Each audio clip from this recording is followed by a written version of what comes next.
হ্যাঁ বন্ধুরা, তোমাদের ব্লু ওয়েলে গেমের কথা মনে আছে? ব্লু ওয়েল গেম, তো ওই গেমটা এমন একটা গেম ছিল যে গেমটা আমরা আগে খেললে খুব ভয় পেতাম।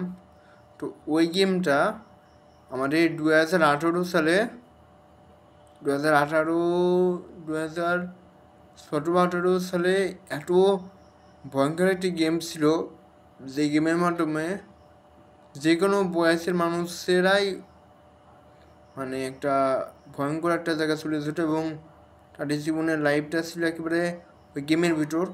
তো এখন ফ্রি ফায়ার, পাবজি এরকম অনেক গেম থাকে, কিন্তু ব্লু ওয়েল গেমটা এমন একটা ভয়ঙ্কর একটা গেম ছিল যে গেমের মাধ্যমে মানুষরা মানে নিজেরাই কী করবে সেটা বুঝতে পারতো না।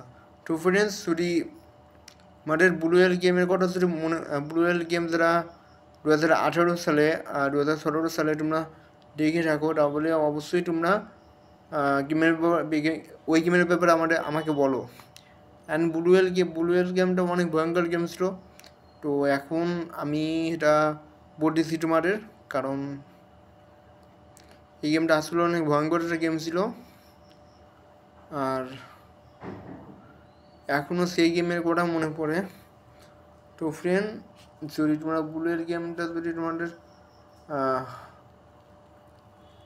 গেম যদি খেলো, বা 2018 সালে এরকম কোনো গেম যদি ব্লু ওয়েল গেম, তো তোমরা সবাই জানো আর ব্লু ওয়েল গেম তো তোমাদের জানা আছে।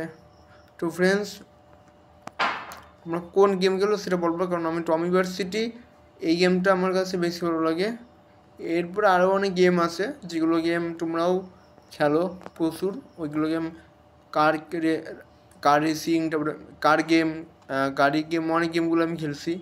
তো কিছু গেম আমি আপলোড দেবো এখনই, তোমরা কমেন্টে বলবা ব্লুয়েল গেম কাদের জানা আছে। ব্লুয়েল গেম সম্পর্কে তোমরা কয়জন জানো, প্লিজ কমেন্টে বলবা।